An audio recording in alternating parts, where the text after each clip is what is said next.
বাবা মা কোনোদিন সামনাসামনি আমার নাচের প্রশংসা করতেন না। এতে মনে হতো আমি নিশ্চয়ই এখনো বলার মতো সে জায়গায় পৌঁছতে পারিনি। তাই আরও প্র্যাকটিস করে গেছি। পদ্মশ্রী পাবো কোনোদিনও ভাবিনি। সবই বাবা মায়ের আশীর্বাদ। বিশ্ব নৃত্য দিবস উপলক্ষে আয়োজিত অনুষ্ঠানে সংবর্ধিত হলেন বিশিষ্ট নৃত্যশিল্পী অভিনেত্রী মমতা শঙ্কর। শিল্পীর হাতে সম্মাননা তুলে দেন প্রবীণ বিশিষ্ট নৃত্যশিল্পী Purnima Ghosh. West Bengal dance group federation আয়োজিত বিশ্ব নৃত্য দিবসের অনুষ্ঠানে মহাজাতির সদনে উপস্থিত ছিলেন পশ্চিমবঙ্গের বিশিষ্ট নৃত্যশিল্পীরা।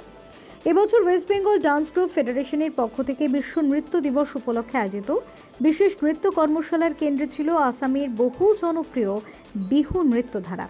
মোট ৯৫ জন নৃত্যশিল্পী এই কর্মশালায় অংশ নেন।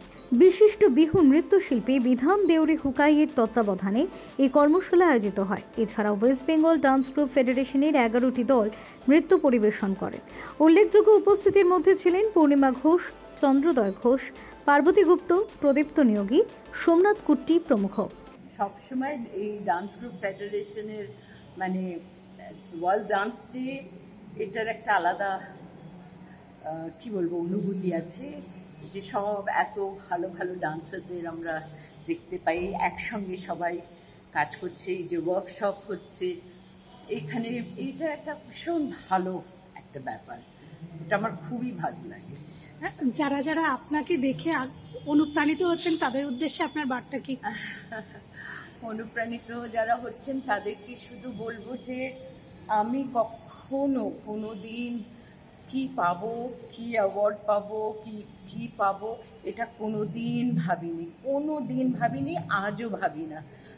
আমি শুধু আমার নিজের কাজটা করে চলি, এবং যদি আমি কোনো এই যে এত বড় সম্মানটা যে পাচ্ছি, এটা আমার তো সব কিছুই সত্য সাই বাবা, এটা তিনি এনে দিয়েছেন, তার জিনিস আমি শুধু হাতে করে আমি নেব, এইটুকুই আমার, এটা তারই পায়ে দেবো।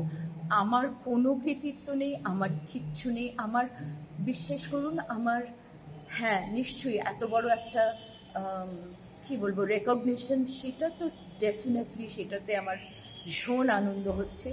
এটাকে আমি সম্পূর্ণ ভগবানের আশীর্বাদ, আমার বাবা মার আশীর্বাদ, আমার যত ডান্সাররা আছেন তাদের সবার শুভকামনা, আমার ছাত্র ছাত্রীরা যারা আছেন তাদের সবার ভালোবাসা, সেইটাই আমার মনে হয়। কিন্তু আমি কোনো দিন কোনো কিছুর আশা করে কিছু করি না। Bureau report, channel 10।